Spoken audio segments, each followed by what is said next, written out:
Amigos de Polizón y Náufrago, bienvenidos a la Edad Contemporánea.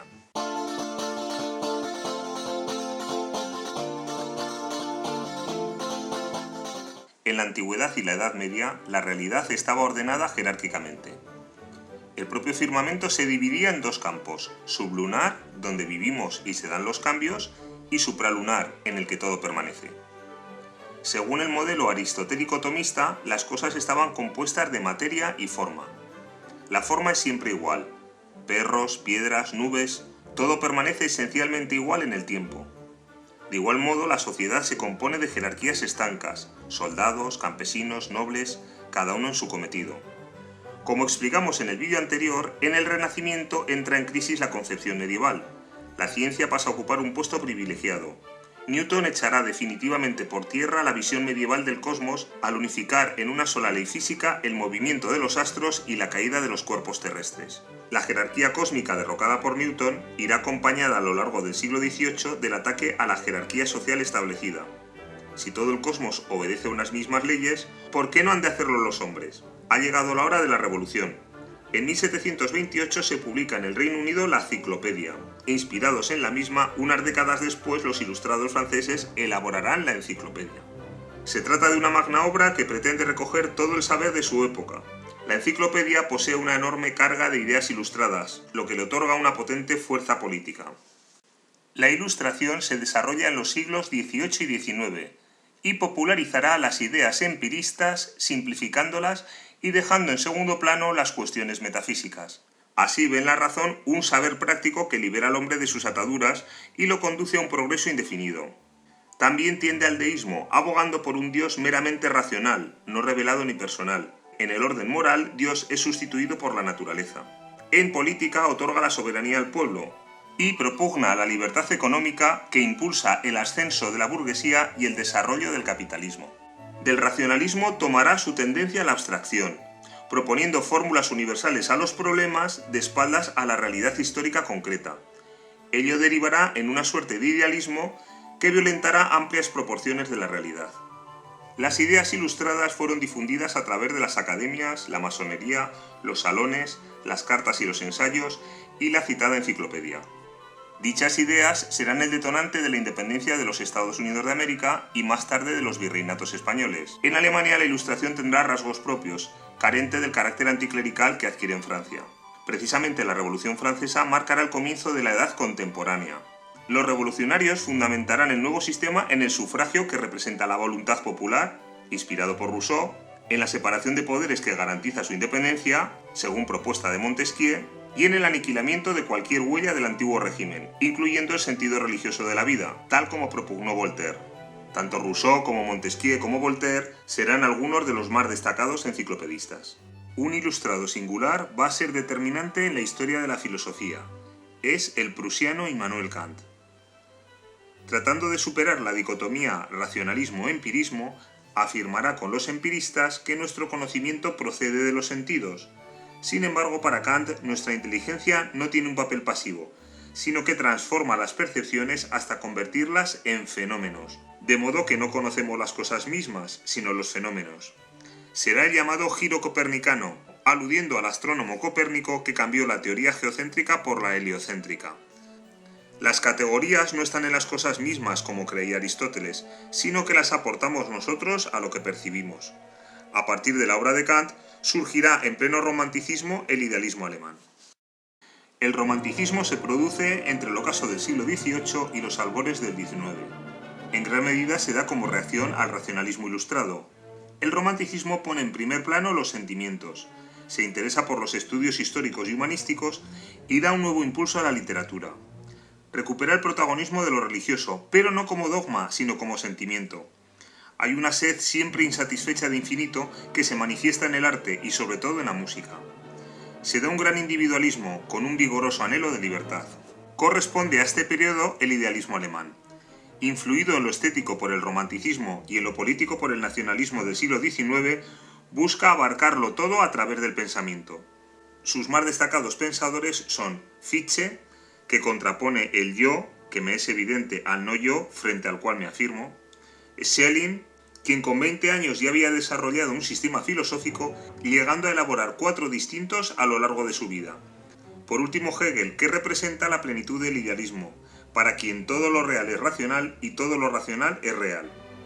Hegel ve en la historia entera una dialéctica, es decir, un camino de descubrimiento de la verdad a base de superación de contradicciones hasta abarcar la totalidad de cuanto hay en un despertar del espíritu. Para Hegel el Estado es la máxima expresión de racionalidad, cuya perfección se manifiesta en las leyes, dentro de las cuales se realiza la libertad del individuo. El Estado es un instrumento de contención contra la subjetividad del hombre. El pensamiento de Hegel va a tener una profunda repercusión en los filósofos posteriores. Entre sus seguidores se producirá una escisión a cuenta de la existencia de Dios. Por una parte, la derecha hegeliana entenderá que el idealismo absoluto puede ser interpretado en un sentido compatible con el cristianismo. Así, Bruno Bauer o también Erdmann se encuentran en esta corriente. En el otro lado, la izquierda hegeliana reformula el idealismo elaborando una crítica frontal de la religión. Es históricamente más relevante que la derecha. Destacan David Strauss, quien en su Vida de Jesús reduce a mito todo hecho no historizado del cristianismo, y especialmente Ludwig Feuerbach, para quien Dios no es más que una idea refugio creada por el hombre que lo aparta de su auténtica realidad. La nueva religión será la política, quedando constituido el Estado como enemigo de la religión. Precisamente Feuerbach va a tener una fuerte influencia en otro pensador alemán, Karl Marx. En el siglo XIX, de la mano de la técnica, la revolución industrial conoce un desarrollo espectacular. La industrialización provocará la mecanización del campo y la demanda de mano de obra para las fábricas, lo que llevará a un progresivo éxodo del campo a la ciudad. En este contexto surgen los movimientos socialistas, y dentro de los mismos el marxismo. Básicamente Marx sostiene que la historia se despliega dialécticamente, tal como decía Hegel, pero no al amparo del espíritu, sino de realidades materiales y más concretamente económicas. Para Marx, el motor del cambio es la lucha de clases, que culminará inexorablemente con la desaparición de la propiedad privada de los medios de producción tras un periodo de dictadura proletaria. Políticamente, el marxismo adquirirá un carácter pseudo-religioso propagándose a medio mundo, particularmente a partir del golpe bolchevique de 1917. Inspirados en sus teorías, surgirán diversos movimientos filosóficos, tales como la Escuela de Frankfurt, que profesa un marxismo heterodoxo alimentado de otras fuentes. A ella pertenecen Horkheimer, Adorno, Marcuse o Erich Fromm. Marx había definido su pensamiento como científico, pues entendía que la filosofía, en su búsqueda de una verdad permanente, aspira a un imposible, dado que no existen verdades eternas. La propia moral está sujeta a revisión. Por contra, el conocimiento científico es progresivo y se adapta a los cambios de la realidad. Otras corrientes filosóficas tomarán la ciencia como modelo. Por ejemplo, el positivismo de Auguste Comte. Para Comte, la ciencia es la única guía de la humanidad. El devenir histórico ha ido avanzando por distintos estadios que van incorporando mayor grado de perfección.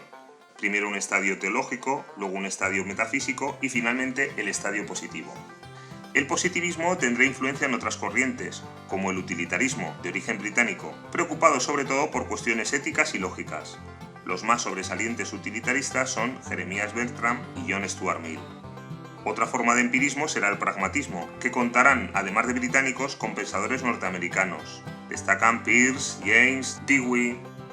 Como respuesta al positivismo y al racionalismo de Hegel y sus derivados, surge una corriente filosófica que pone el acento en la vida, en la condición humana no reductible a puro mecanismo, sino movida por elementos irracionales tales como los afectos, las pasiones, los anhelos o los instintos. Estamos hablando del vitalismo. El irracionalismo que lo anima niega la primacía de la razón en la naturaleza y en la actividad humana. Afirma que en última instancia todo se mueve por un impulso irracional, no sujeto a esquemas rígidos. Dentro de esta tendencia se engloban corrientes doctrinales muy distintas. Podemos clasificarlas en dos grupos. En el primero, con connotaciones religiosas, destaca Kierkegaard, quien será considerado precursor del existencialismo. Sostiene el libre albedrío del individuo y con ello el no determinismo de la historia. También son destacados filósofos de esta línea Bergson o Blondel. En cuanto a la corriente atea, sobresalen Schopenhauer, que aúna las ideas de Platón y Kant con el pensamiento indio y el budismo e identifica la realidad entera como voluntad, e, influido por este, Nietzsche, que lleva a sus últimas consecuencias su visión atea, viendo como motor de toda realidad la voluntad de poder. Conviene señalar que sobre muchos de estos filósofos, tales como Marx y Nietzsche, pese a sus diferencias, tuvo gran influencia la tesis evolucionista de Charles Darwin, para quien la naturaleza no obedece a propósito alguno, sobreviviendo a los cambios aquellos individuos mejor adaptados.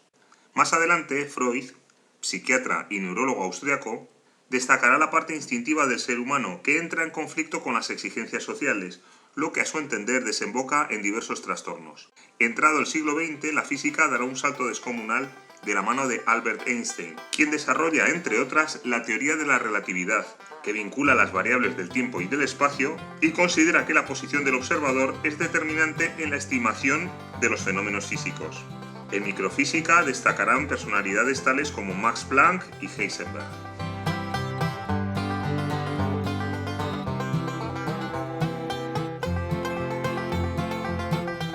Conviene hacer un paréntesis para llamar la atención sobre una serie de pensadores católicos que, arrancando de la tradición filosófica, abrirán nuevos caminos que serán explorados posteriormente por los más destacados intelectuales del siglo XX. Así, Mendelssohn, partiendo del sensualismo, derivará en un pensamiento espiritualista que, frente al cientifismo positivista, afirma la libertad, el orden natural y los valores religiosos.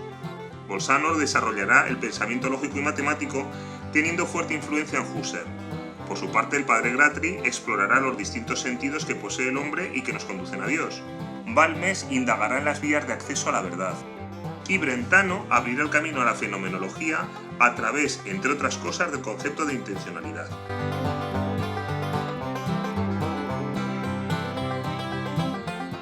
Mención aparte merece Dilthey, figura relevante del historicismo, para quien es un error aplicar al hombre los métodos de la ciencia experimental, pues es determinante el hecho de la libertad. Para conocer al hombre hemos de enmarcarlo en la historia. En esta corriente historicista se engloban pensadores como Simmel. Y llegamos a la fenomenología de la mano de su fundador, Husserl. Husserl define la fenomenología como la ciencia de las esencias, pues trata de recuperar el ser de las cosas, respetando su consistencia. Para ello distinguirá la noesis o hecho subjetivo de mi percepción del noema o realidad conocida, poniendo entre paréntesis el grado de realidad que tienen las cosas más allá de mi ser percibidas. Su magisterio dará lugar a diversas corrientes. Entre las mismas cabe señalar la llamada teoría de los valores, que trasciende el mero carácter instrumental de las cosas para descubrir su verdadero valor. Pertenecen a este grupo Max Scheler y también Hartmann. Otra corriente hija de la fenomenología es el existencialismo, centrado en la existencia humana concreta por contraposición con las filosofías abstractas, particularmente el idealismo alemán, para el que el hombre es un simple momento de una realidad superior, y también frente al positivismo que ve en el hombre un ingrediente de la naturaleza. El existencialismo defiende la singularidad del hombre con respecto a los demás seres, por ello es deudor de Kierkegaard, si bien aplica en su aproximación a la realidad la fenomenología de Husserl. Dentro del existencialismo podemos definir tres corrientes en función de su visión de Dios. El existencialismo neutro, que no toma partido, destaca a Heidegger, quien por otra parte es considerado el más importante pensador existencialista. Por algo se entiende que alumbra esta corriente con la publicación de su libro Ser y Tiempo en 1927. Se preocupa por saber qué es el ser, y en esa búsqueda vuelve la mirada al ser privilegiado que se plantea esa cuestión, el Dasein, el ser humano concreto arrojado a la existencia que tiene que encontrar el sentido de la misma. Dentro de esta modalidad de existencialismo neutro, aunque con ciertos matices, podríamos incluir a Jaspers. Por otra parte está el existencialismo ateo, para el que Dios no existe, lo cual empuja al hombre a una desesperación dada la vaciedad de sentido último de nuestra existencia, obligándonos a inventar algún sentido para nuestra vida. Su representante más destacado es Sartre, que acabaría aproximándose al marxismo. Compartió su vida con otra escritora existencialista, Simone de Beauvoir. Por último, el existencialismo religioso, que salva al hombre del absurdo de la existencia mediante la trascendencia que le brinda Dios. Su figura más honda es Marcel.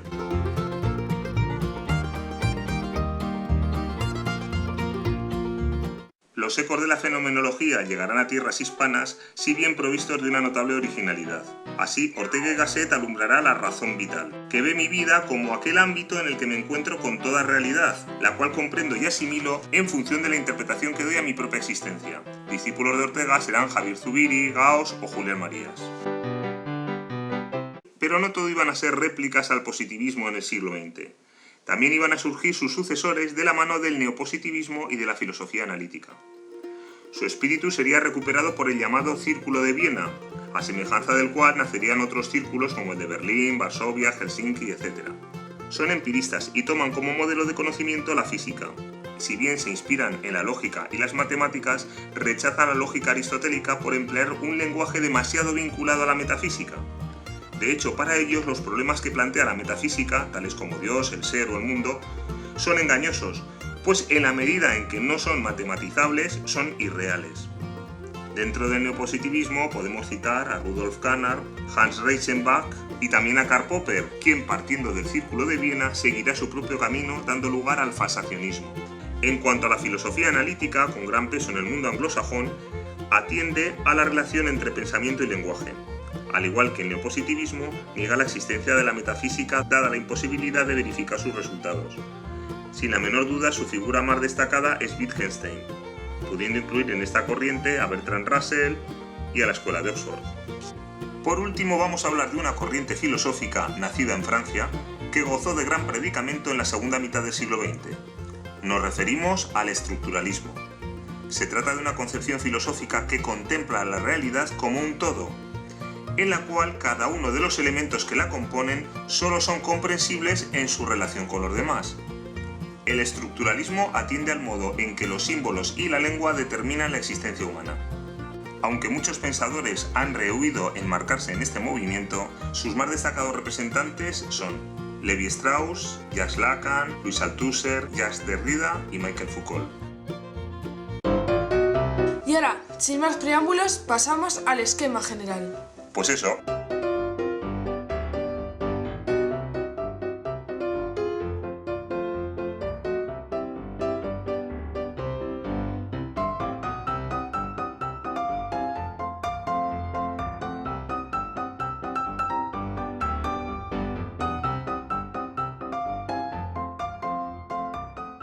Bien amigos, con este vídeo se cierra el ciclo del esquema de historia de la filosofía que me había propuesto en 5 vídeos.